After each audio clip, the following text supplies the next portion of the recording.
D'accord. Vous avez découvert que votre mari avait une maîtresse, c'est ça? Absolument. Oui, Alors, oui. expliquez-nous. C'était un vrai couteau dans le dos. Bien Ça sûr. m'a fait très très mal, d'autant plus que ça faisait des années que j'étais mariée à ce monsieur à qui je suis extrêmement attachée. Mhm. Il faut savoir que je suis la number 3 parce qu'il a été marié déjà 2 fois auparavant. D'accord. Donc quand mes amis proches m'ont appris que j'allais dire oui, eh ben ils m'ont bien prévenu que c'était quand même un homme à femme, qu'il fallait que je sois prudente. Bon, quand on est amoureux, on est un peu bébête. Hein. C'est rentré d'une oreille, c'est sorti de l'autre, et en Et fait, ils avaient réellement raison. Et voilà, depuis, donc, comme vous savez, il a revu un an après. Je suis tombée sur un échange de mails, juste comme ça, par hasard. En plus, il me donne accès à sa boîte mail. Alors, vous voyez, c'est un petit peu bébête. Oui. Et puis depuis, je suis un petit peu décontenancée parce que c'est en dents de scie. Donc c'est très fatigant. C'est devenu une relation assez malsaine parce que c'est un jour oui, un jour je sais pas trop. Je crois que c'est moi qui dois vraiment décider de ce que je veux exactement. Et je suis incapable en ce moment de prendre une décision. Donc c'est épuisant. Voilà, c'est épuisant. Ouais. D'accord. Donc la première fois que vous avez découvert qu'il avait une maîtresse, c'était il y a 2 ans, c'est ça? Oui, c'est ça. Et c'était pas une relation sans lendemain. Hein. Ça faisait des années qu'ils étaient ensemble. Moi, je n'ai vu que du feu. Il faut dire que je suis assez, non, je le sais, un peu naïve. Je fais totalement confiance, comme je suis quelqu'un, disons, d'assez entier, d'assez transparent. Alors, je m'imagine que tout le monde est comme moi. C'est idiot, mais ça me servira de leçon. Mhm. Et c'est à ce moment-là que vous l'avez découvert dans un échange de mails? Oui, la première fois, c'était un échange de mails où elle lui reprochait, comme si c'était elle, l'épouse, de ne plus lui consacrer suffisamment de temps, de ne plus l'appeler assez souvent. Enfin bref, c'était le monde à l'envers. Et quand vous l'avez confronté à ça, comment il a réagi, lui?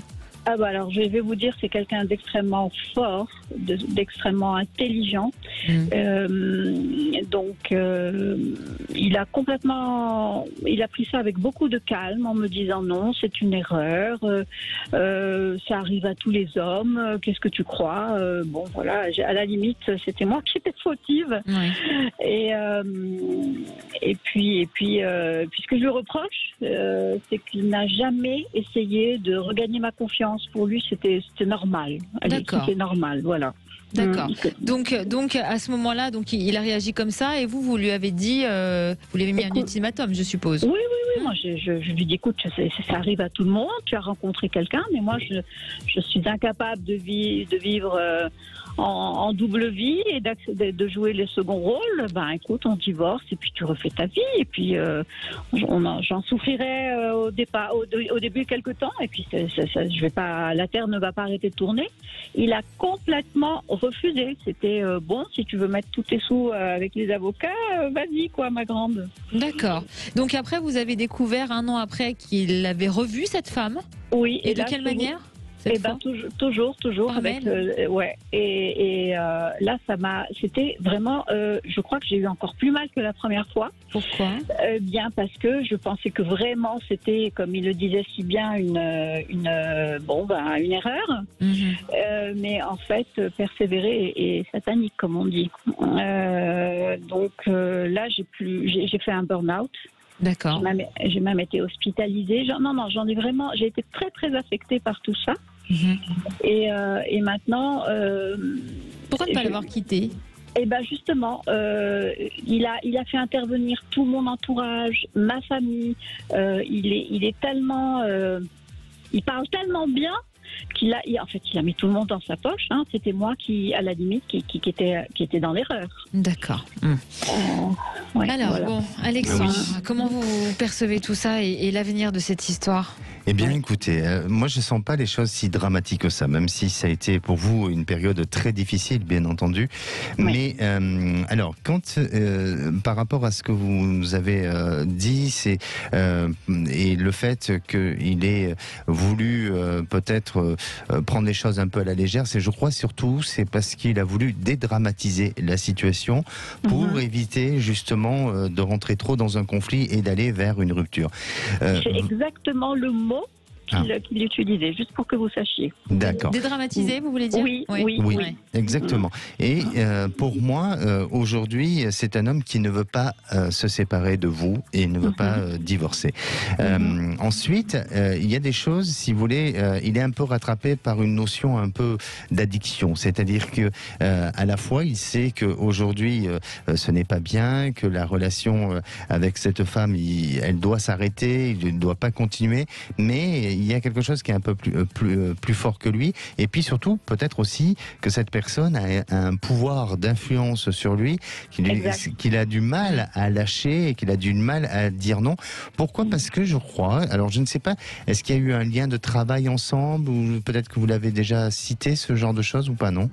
Vous voulez dire entre cette oui, femme entre et lui? cette personne, oui. Je sais qu'elle utilisait beaucoup son relationnel pour ses affaires. D'accord. Alors, on me l'a dit, son entourage me l'a bien souligné, c'est quelqu'un qui est très opportuniste.